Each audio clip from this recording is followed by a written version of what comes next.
All right, so this is our series Outstanding in the Field, and I'm here with William DeMille, and we're looking at some of the outdoor gardens here in Clover Valley. William has been here on our ranch for the last about, 14 months? Yeah.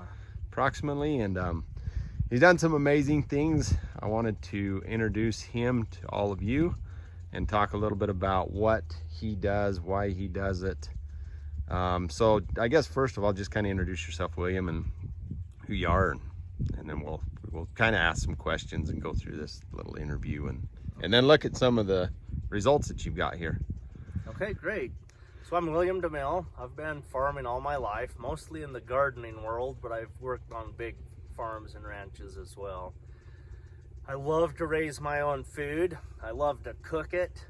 I love to take in everything that I've picked for the day into the kitchen. You chop it all up, and that's the ingredients for dinner. I love that. It's my favorite thing. And then we feed that food to our family, and we all seem to be healthy and happy because of it. So I started gardening when I was a baby. Before I could walk, my dad would carry me into the garden, and he'd sit me on the dirt, and I would probably eat the dirt. I don't know. But when I was a father, I would take my babies out, and they ate the dirt, so I'm guessing I ate the dirt too. So I've been gardening all of my life. I'm standing here in this little potato patch here today, and we have strawberries and we have asparagus in here, and there's a lot of weeds, and these are my friends. This is what I do. Each one of these rows is a different variety, and we picked a different variety to grow this year, so that we could see which ones do the best in this climate. And we want to be able to taste them and have them be super high quality in the kitchen, and we want them to grow really good in the climate. We have a different climate here than many places, and you could say that accurately no matter where you went, because everywhere is different. Let's just pick a region. Let's just pick the Salt Lake Valley of Utah. If you're like on this side or in the middle or up there or down there, you all have different microclimates, and that's the way it is everywhere. So I love to do test plots when I first get to a place. Like Jared mentioned, I've been here 14 months, so we're just learning which crops are doing well here. The old timers that live here in Clover Valley tell me that gardening is hard and it won't work all the time, because some of the older people tell me that they have seen frosts here in every month of the year. You know, imagine being an avid gardener, moving to this place, and it freezes the middle of July. That would be odd. But it hasn't frozen. It might freeze tonight though. And here it is, it's Middle of August. Yeah, it's not even the end of August yet. So we'll see what happens. But so anyway, this is just fun, and it's exciting, and there's just so many different things that we're able to do with new climates. We're hoping that we truly have an 80-day growing season, because that's enough time to grow a lot of staple crops between frosts. So we're working on breeding projects for about 15 different vegetables, and so that's pretty fun. And that we could go into that, but I don't think we will. Let's talk about some other stuff though. Let's look at this compost right here real quick.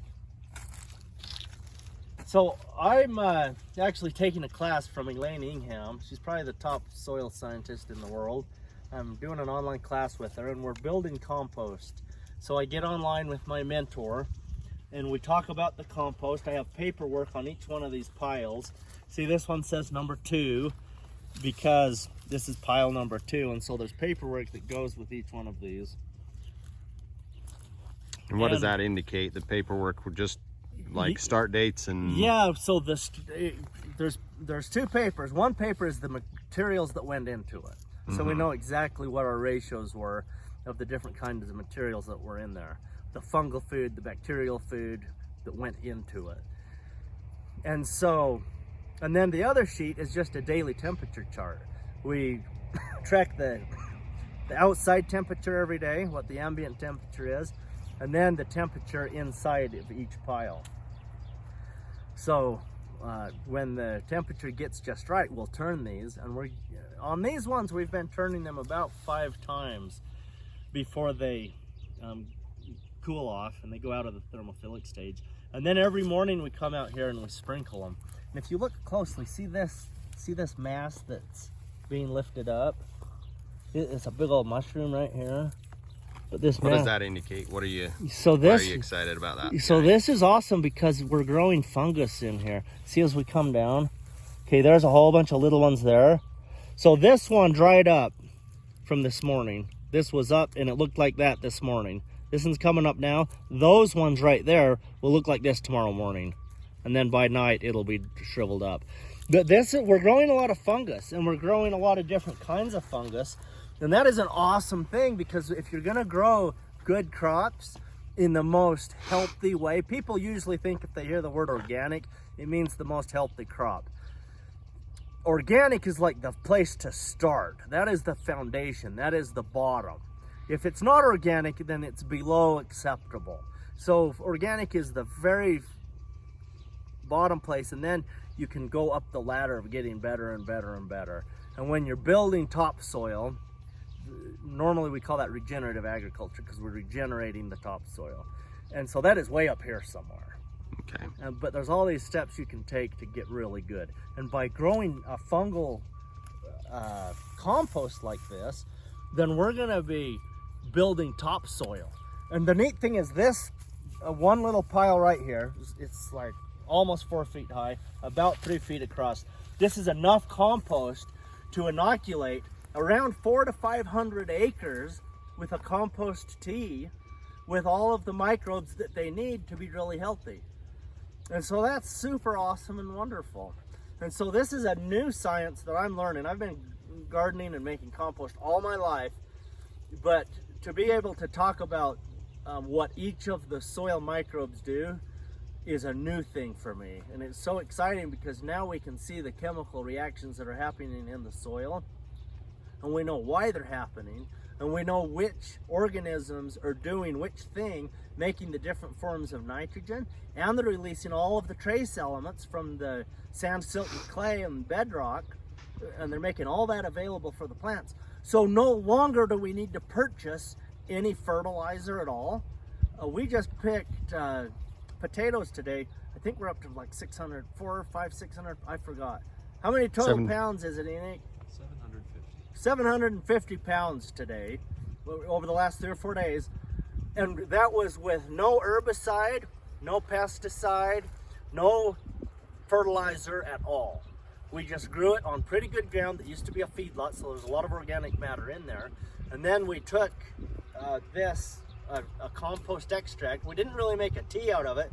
We just made an extract with a watering can, and we just put it up and down the roads. It took a couple hours because it was, it's a quarter of an acre. Yeah. But we just poured it on there, and it got the microbes in there growing, and it was awesome. And we had nice, big, beautiful potatoes. In how many days? Like, I mean, When did we plant those? I mean, they've been growing all summer. I don't remember the exact dates, but we're about 2 months earlier than when we harvested last year. So, I mean, it's for potatoes, fairly short growing season and still comparable yield. So the stuff works. It's like, yeah, it's good. But the thing is, we don't have to worry about any toxins in the soil. The cattle were in that field for, maybe 7, 8 days total last year, because we would put a herd of cattle in there for a couple of days and then move them out to pasture. It was kind of a holding pen. And then when the cattle are gone in the summer, we're growing crops in there. Yeah. So that's fun. The other fun thing that we're doing right now is we're growing a lot of different plants. A guy came by the other day. He's a farmer up the road here, a rancher. And he said, "Why don't you pull all them weeds?" Because your old time ranch people, which is what I am, we hate weeds. We are weed haters, right? But here I got enough weeds out that the crops would really thrive, and then I let just enough weeds grow that we would have diversity of plants in the soil, because you want those roots in the soil of a lot of different kinds of plants, because what we're learning in modern science is that the roots of plants will put an exudate, which is sugars, different kinds of sugars and carbohydrates, and those will come out of the tips of the roots. You need a microscope to see that happen, but they'll put that in there, and it feeds the microbes in the soil. It feeds the fungus, it feeds the bacteria, and then the protozoa eat the bacteria. The beneficial nematodes will eat the fungus, and they'll eat the bacteria. And so you have this whole group of organisms that are doing all these things. And then you start getting to the higher life forms, like the microarthropods, and they start eating all of the fungal that's in there. That's their main food. But they have giant jaws and teeth, and they will rip apart all the organic matter, all of this kind of stuff on a microscopic level. They'll be ripping up all this stuff looking for the fungus that's inside of it to eat. And when they shred it down to little tiny pieces, that breaks it down to small enough that more other species of bacteria can eat that. So it's this whole cycle of having lots of crops growing, lots of plants growing. So I didn't have enough crops growing in my fields this year to have a good diversity. So I left like maybe 1/10 of my weeds, and I just let a bunch grow. So now there's a bunch of like pigweeds, there's stuff out there. So it looks terrible when you drive by. And so people are going by shaking their heads, man, I thought he was a good gardener. I don't really care because I'm doing my own thing and I'm so busy can't worry about that. I'm not trying to gratify my pride at all. I don't even care. But it's just interesting because of the different mentalities of the way that people do things. Because I used to think, man, if there is one weed in that garden, it's gonna ruin everything. Because one lamb's quarter weed will produce a bazillion seeds, you know. And then that next year, if you missed one weed, your whole thing's gonna come back. That isn't exactly true either, because when you understand the successions, ecological succession, and the community dynamics of all of the different plants and microbes, and your big animals too, like things you can see without a microscope, all of that stuff, that whole community interacting together. So the more diversity you have, even if you have to leave some weeds out there, the healthier your crops will be, and the healthier the food will be when we eat it. The problem with when you see weeds, you think, oh, the weeds are going to take over and we won't get a crop. That's totally true, and that can happen. So we have to make sure that we take out enough weeds. But the ideal situation is that we wouldn't use weeds for that function.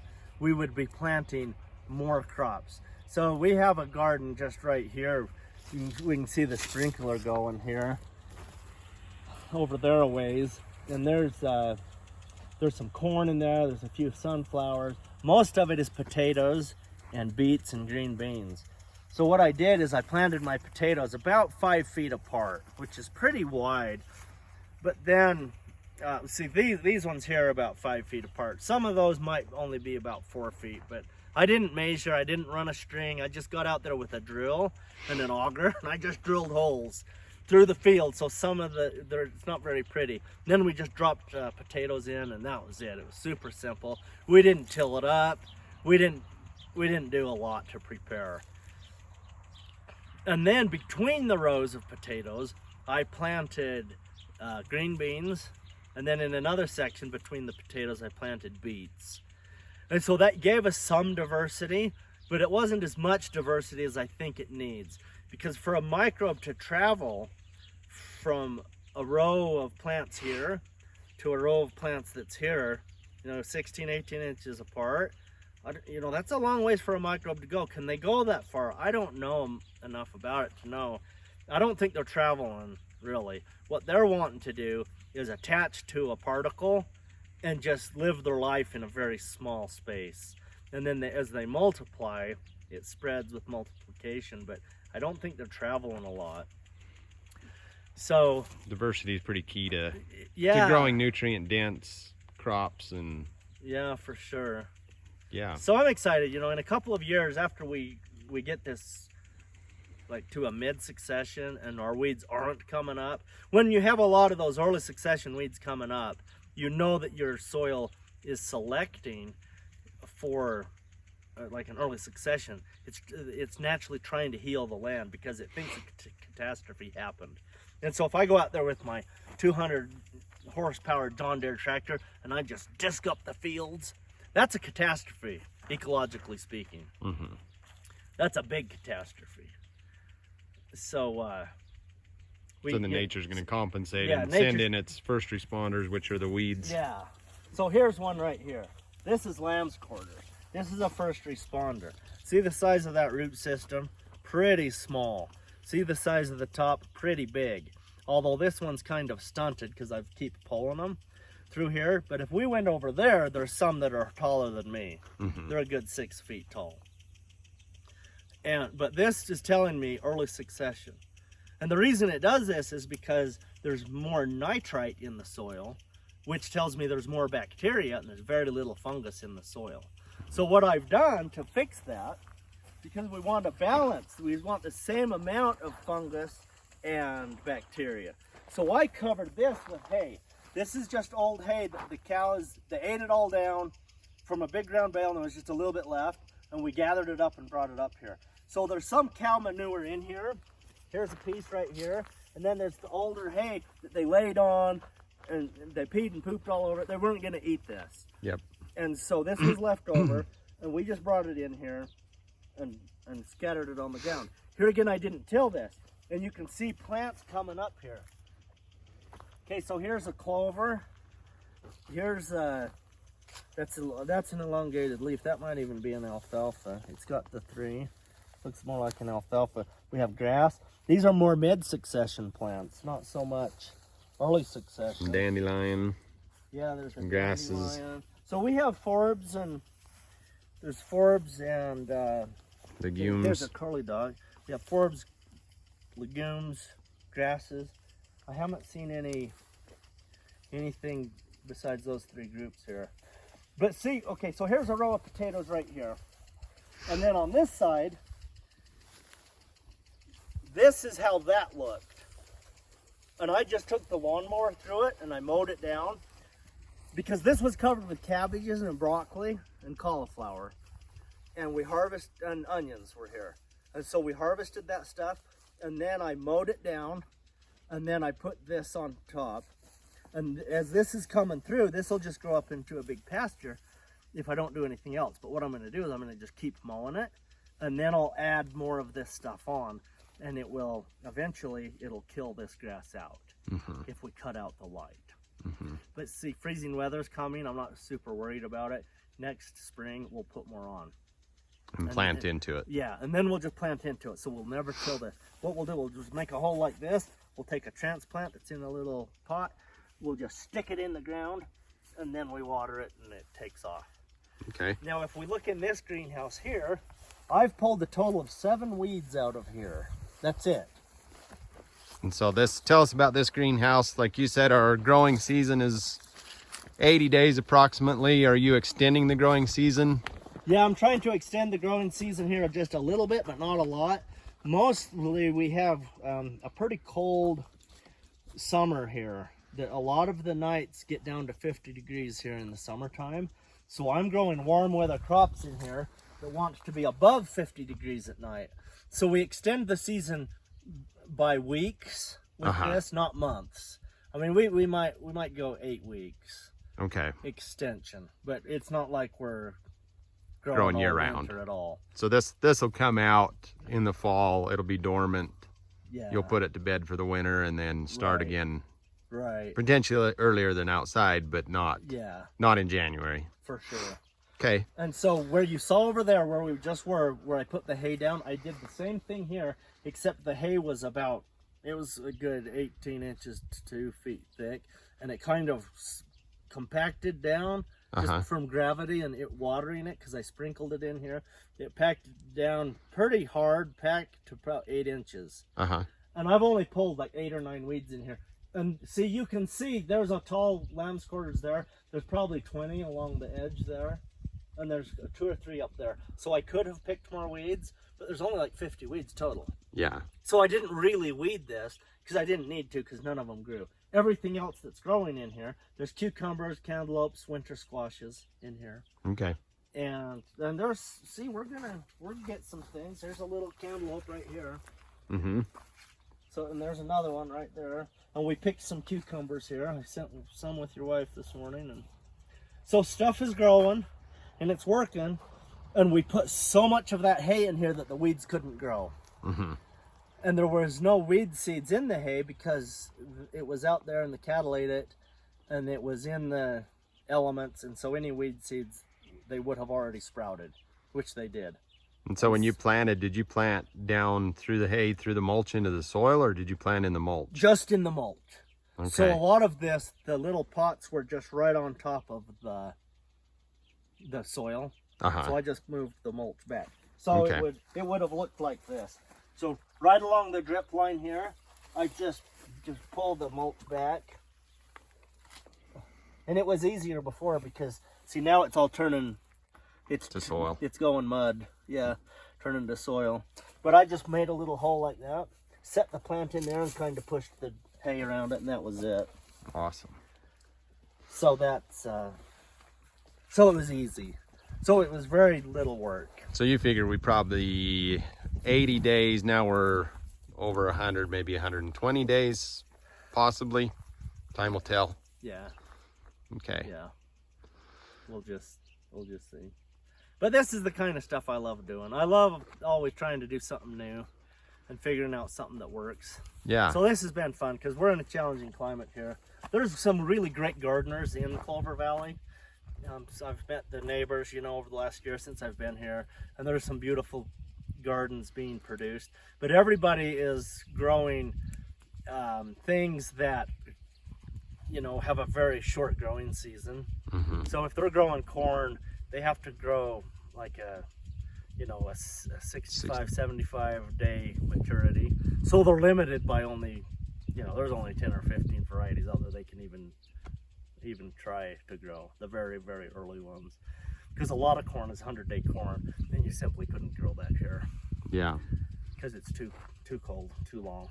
So tell us about your next project over here. So the Wallapini, yeah, that's my magnum opus.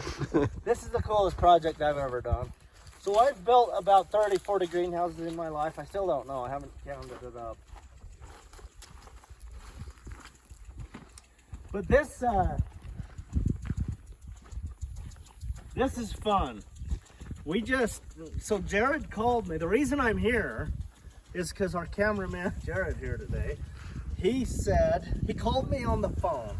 It's right in the middle of COVID shutdown. And so I'm sitting in a house over in Utah. Can't go to work. I'm a massage therapist. I do medical massage. And I couldn't go to work because it was all shut down. And so I'm sitting there wondering what to do with my life. And Jared calls me and says, hey, we want to build this greenhouse. Remember the class we did? Because I taught a class 15 years ago and Jared came to it. And we talked about a Wallapini style greenhouse in that class. He said, we decided to build this greenhouse. Can you come and consult? I'm like, yeah, that sounds good. Let's do it. So I came over here and we looked things over and I ended up staying. This is the best decision I've ever made in my life, is staying here. So we built this. So this piece of ground right here, it's on a gentle slope. So on this side of the greenhouse, we took a bulldozer and we cut it off level. We took all the topsoil off and made a big pile. And then to make it level, on the other end, it was about 7 feet deeper. So right up there, top of my hand, is how deep it was once we went the 120 feet that way. And then we dug out a whole bunch of, we went down about 3 feet after the topsoil was off. And then we brought the topsoil back in and put it on. And then we started stacking the boulders on the north side so that we would have the sun in the winter would come through the greenhouse and it would warm up those boulders and keep it from freezing in there. And so it was super exciting because last winter it got down to 5 degrees outside, which was actually a mild winter for this climate. But inside the greenhouse, it only got down to around 30. So we didn't get a real freeze in there. And none of the plants even looked like were frosty at all, even though it was just below freezing. So that was awesome. So it worked a little bit better than I thought it was gonna, which is, it does present a very small problem for 3 crops, because there are 3 crops that do so much better if they freeze good, and that is carrots, spinach, and kale. In fact, I don't think that kale is a food unless it freezes before you eat it. That's just my bias. But so we're gonna have to grow, if we want to have those super good quality, we have to grow those in the fall outside where they can freeze, and then we eat them. Right. Because it would be nice if it got a little bit colder in there, but it simply isn't gonna. But that's not a real problem. That's more of a funny problem. It's just, you know, I thought it would get a little bit colder than that. But it's awesome in here because we can grow so much throughout the winter because it's working so well. So let's go look inside. Yep. So you planted transplants in November? Yeah, we got the covering on in November, and I got the seeds started. And it looks like a jungle in here. So here it is, the middle of August. And so we have a lot of warm weather crops. One thing that I don't do is I don't try to grow out of season. So I won't have tomatoes and peppers and eggplants and squashes and cucumbers in the winter. I simply won't even try to grow those in the winter. Why not? I mean, why? That seems like the novelty, right? Of having a greenhouse, of being able to grow these things year round. Yeah, they struggle to grow. You've got to bring the temperature way up, which means you're spending a lot of money on heating. They need lots of light penetration from the sun, which they simply don't get because the sun's down low. And so it's a continual fight. And if you really want the test, go to the grocery store and grab some of those locally grown things that I just mentioned in the in the areas where you're far north, and they don't have any flavor. Yeah. And that's why. Why would we grow something out of season and then it has no flavor? Because for where I'm coming from my foundation and everything that I've learned, if fruits and vegetables don't have a good flavor, then they don't have good nutrition. That's my belief. There's a lot of people who agree with me, and there's probably a lot of people who disagree, but that's what I believe. And so I'm not even going to try to do it. So in the wintertime, I'm going to grow things that can get cold and still thrive. So in the winter, we grow beets, chard, kale, lettuce, a whole bunch of other things too. Yeah. But you still eat well, it's just maybe not. You're going to eat canned tomatoes instead of fresh tomatoes in the wintertime, sure. which is not bad. It's maybe that's how we should live anyway. Or, dry them. Eat things in season. And yeah. So tell us, I guess, a little bit logistically of how this thing works, and then we'll talk a little bit more about maybe the philosophy of you and why you do what you do. But so we see the rock wall. This serves as to collect solar energy, thermal energy from the ground, and is also a retaining wall, right? Yeah. And you've got misters going on it now. Yeah, in the summertime we keep the misters going. That helps to keep it cool. Okay. So the way we designed this, you look over here, this 3-foot wall, that rolls up, and then this one, from that one to that one, goes up about 10 to 12 feet. So heat rises. And so what happens here is the air will come in here, it'll be sucked in, because it's going to get hot in here with the sun coming in, and it's all going to escape out there. So as the hot air goes out, it sucks in just the ambient temperature from there. So on hot days when the sun is shining good, you can stand right here when there's no breeze outside, you will feel a breeze blowing through here. And it keeps it good. And my temperature is only about between 5 and 10 degrees warmer in here on a hot day than it is outside, with no cooler, no fans, none of that stuff. Which tells me it's a great design, because that's the *1 problem people have with summer greenhouses, is they simply get too hot. And there's no shade cloth. There's no shade cloth, no shade, paint, none of that stuff. So it's working better than I thought it would work when we first did it. I thought we may have to get a shade cloth, or we may have to make our roll-up sides bigger. And we've just experienced one of the hottest years on record like rarely does it reach 100 degrees, and I think we broke 100 degrees several days this summer. Yeah, So we have. put it to the test. Yeah, but I never had 110 degree in here at all. I think I haven't been keeping track every day when it's hot in here because I haven't worried about it because it had worked so good on the 5 or 6 super hot days that I did come out and worry about it, that I just quit worrying about it because it was only 3 or 4 or 5 degrees warmer in here than it was out there.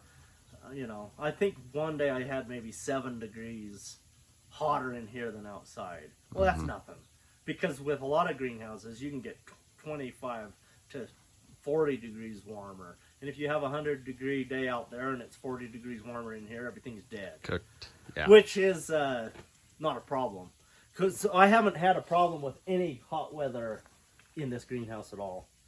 So it has worked good. I did worry initially about the boulders that are trapping the, you know, all the hot, that it would get hot and that would be too much heat and it would be a disaster. But we put up the misters and we haven't had a problem at all. In fact, along that wall, I have about 7 or 8 artichoke plants, just normal artichokes. And like the globe artichokes where you eat the bud, and they're kind of the Pacific, like the Pacific Northwest is where they grow those, Northern California and in Oregon and Washington, where it's misty and kind of cool weather, and they did great under these misters along that wall. I mean, I had a couple of artichokes that were, you know, they were as big as the big giant ones you get from California. Awesome. And, you know, they shouldn't grow in this climate. So we have created a climate here where they've done really well. Yeah. So that's good. Well, you made a comment, I think it was maybe the end of last year, or beginning of this year. You said that everything that you've learned in your life has prepared you for this last year. This last year has been a struggle for a lot of people. There's a lot of people who've struggled economically, who've struggled mentally, emotionally. It's been a challenging year, but yet, am I right to say it was the best year of your life? Yeah, it was. Why? Yeah, so 2020 and 2021 have been the best years of my life. It's really kind of a long story. I'm going to keep it super short by saying this. Everything that I have learned in my life, I turned 48 this. Do I turn 48 this year? Or 49? I don't know how old I am. Anyway, for all my life, 40-something years, I have learned and grown and become. I've had all kinds of jobs. I've gone to a lot of different educational schools, seminars. I've worked in a lot of different industries, in manufacturing and construction, the medical world. There's just a lot of things that I have done. And when the COVID thing hit, I lost my employment as a massage therapist. I wasn't doing any agricultural consulting at the time, which I have over the years a lot, but at that time I didn't have any jobs. And I thought, okay, now what? And then Jared called me, and when I came here to do this project, I used every single thing that I have learned. Every certificate of like degree that's on my wall, I have used it all. Every experience I've had in all the different jobs I've had, I used in building this. And there's a lot of other projects we're doing here on the ranch besides this greenhouse. But in all the things we're working on, I was able to put it all to use. But not in a weird way. It was all in a way that really makes the world a better place. Not just to help your ranch here, Jared, with this, but it helps so many other people.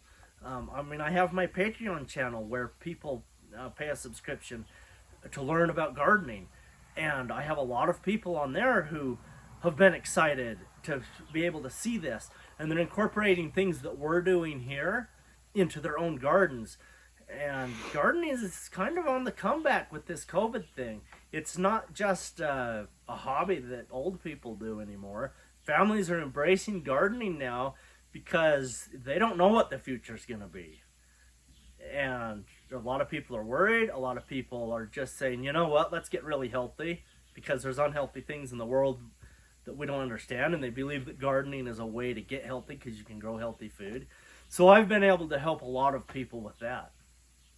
I usually try to give a speech at the Utah Farm Conference every year, and it's been great to be able to help that community. So there's just a lot of different parts of my life where it shifted with COVID from me having a really eccentric hobby to me being a really valuable person to the world I live in, because people's values, not everybody's, but a lot of people's values kind of switched a little bit, and they went from seeking, I don't know what it was, maybe entertainment or whatever, not that those things are bad, they're not, but they just shifted from seeking whatever they were seeking to going kind of back to the roots of, oh, we need to get serious about our health, about gardening, about farming, about ranching. And there's just a lot of people who were turning to those things. And because of what I've been able to learn in my life, I was able to give people real advice that I knew would work. And they've been able to implement. And you paid the price, and you're not done learning. You're still enrolled in a class right now. You can tell that you come from a perspective of being an expert in your field. Like, I mean, if you can talk about the soil microbiology and understand it at the depth that you do and be able to identify those things, it's not a superficial, oh, I heard somebody talk about it. It's because you walk the talk the walk, whatever that saying is. You do. I hope so. You do it. Yeah. So what, to be able to reach that status, I mean, each of us has our own. Oh, the other thing I guess I wanted to point out is the level of passion that you have for what you do. I certainly love it. Yeah. That's right. It's what you study about in your free time. Instead of binging on Netflix, you go watch Elaine Ingham. It's true. and that's your entertainment, right? Yeah. So what would you say are like the pieces of success that might apply in other fields of endeavor that have helped you to become successful as a farmer, a gardener, but beyond that, an educator as well, because you're able to compel or to disseminate your knowledge very well to other people, as you've done in this video. Like, so what do you see as those maybe principles of success that have helped you? That is such a good question with such wonderful answers. I think, I think for me, the thing that has helped me with that is I understood my passion, and so I went to the depths. I went as deep as I could get, and I went as broad as I could get with that passion. I don't just grow a few vegetables. I don't have my favorite ones. Wintertime is, you got to spend 10 or 20 hours every winter, which isn't a lot. Okay. So, yeah, what are the principles? So you were saying in the wintertime? So in the wintertime, I go and look at just the new varieties of vegetables that were developed last year.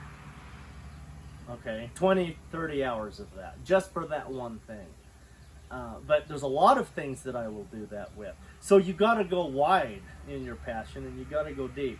So that's one of the principles, Don't just be a little bit excited about something. Go learn everything you can.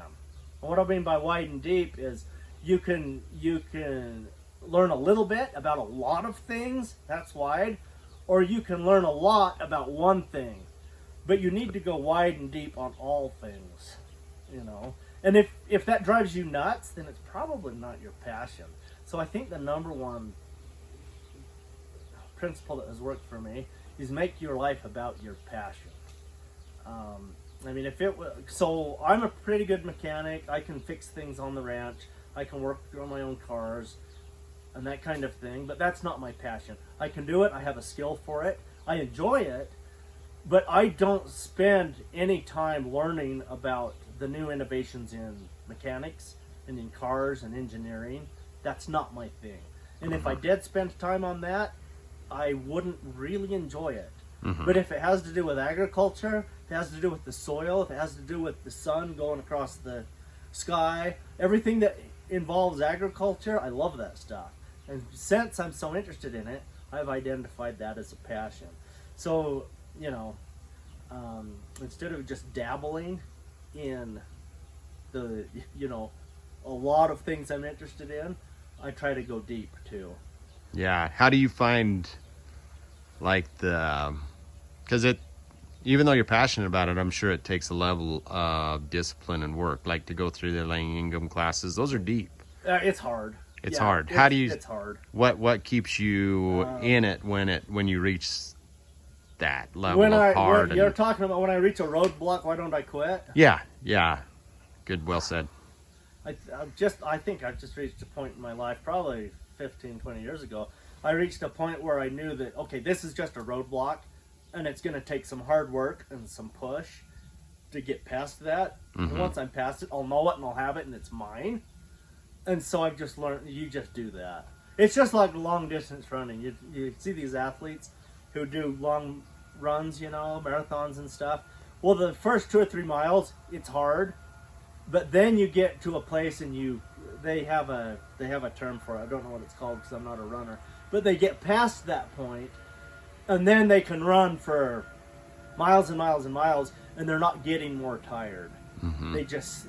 Their energies stay at that pace, and they can just go for, seems like forever, but they go for a long time. But that's how it is for me. You just have to push through that, and there is a pain of learning. But you just do it. You just sit down at the desk and you focus on it. And if it's brute memorization, then you just keep writing. You write the same thing on a paper 20 times until you've got it, whatever it takes. Yeah. Or a whiteboard. You just write it, and then write it over here. And if you can't remember, then you go back. It's what you do in college to get through a test, to pass a class. You just work. You just work. What do you, along with that, there's work, but there's a reward. What do you find is like the most rewarding thing about what you do? The rewarding thing is when I go back and I listen to a brilliant webinar by somebody who was a genius, and I listened to it last year, and then I re-listened to it this time, and this time I know what they're talking about. Okay. And half of the things that I hear them say, I'm like, I didn't know they said that. But this time I comprehended it because for the last year I've been pushing through that work to really learn and to understand. And you're getting headaches because you've been in the microscope for 12 hours or whatever, and you're like, oh, I get it, yeah. Or you see an image of a microarthropod and you're like, oh yeah, isn't that, I've never seen that before because I've seen it 300 times. And then you see a video somebody else took, and they've got these little spikes that come out, and usually they're just sitting there. But then I saw a video last week, the spikes were coming out, and I thought that's what they do when they pierce a fungus and to suck the juices out, and it all starts making sense. So that's the thing that makes me excited, is when I see that I'm actually learning. Yeah, I like to see that improvement in myself. It's nice. The other thing that I really love that's a reward is when I can help somebody. They're struggling with something and I can help them. I think I've helped people probably 500 times with blossom end rot on tomatoes. And I tell them, I say, okay, just save a bunch of eggshells, crush them up, throw them in the bottom of your transplant hole when you put the tomato in, and it'll have enough calcium for it to grow.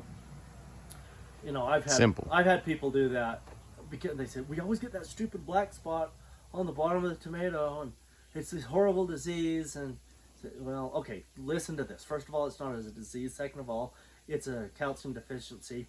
Third of all, it's easy to fix. Take the eggshells, put them in there, and you won't have it. And people come back to me later and say, it totally fixed it, you're so smart. And I'm like, okay. But for people who don't know, it is a big deal. And so that's very rewarding to be able to help people to have success with their agricultural projects, whatever they are. I think that's part of life, is we help those that are still learning, and as you've pointed out, you learn from those who have some things figured out. Who would you say are like the top 2 or 3 most influential people that have, if you could limit it to that many? Oh yeah, people who, I've got a list. yeah, In fact, I made a list this last year, didn't I? yeah. Like to have 52 Who people rises, on there. kind of who rises to the top? Who rises to the top? So there's some of the recent ones that I've just discovered in the last 4 or 5 years are Elaine Ingham, David Brandt. He's a cover crop guy. There's Gabe Brown, David Johnson, and all these people are on YouTube. You can just look them up, and they're soil scientists and farmers who are super successful. In the gardening world, it would be Charles Dowding from England. He's probably the number one. He's probably the best gardener in the world today, and he has hundreds of YouTube videos. If you want to learn how to do a gardening, you've never gardened, you know, I can help you with that. Or just, you can watch Charles Dowding's videos, you know.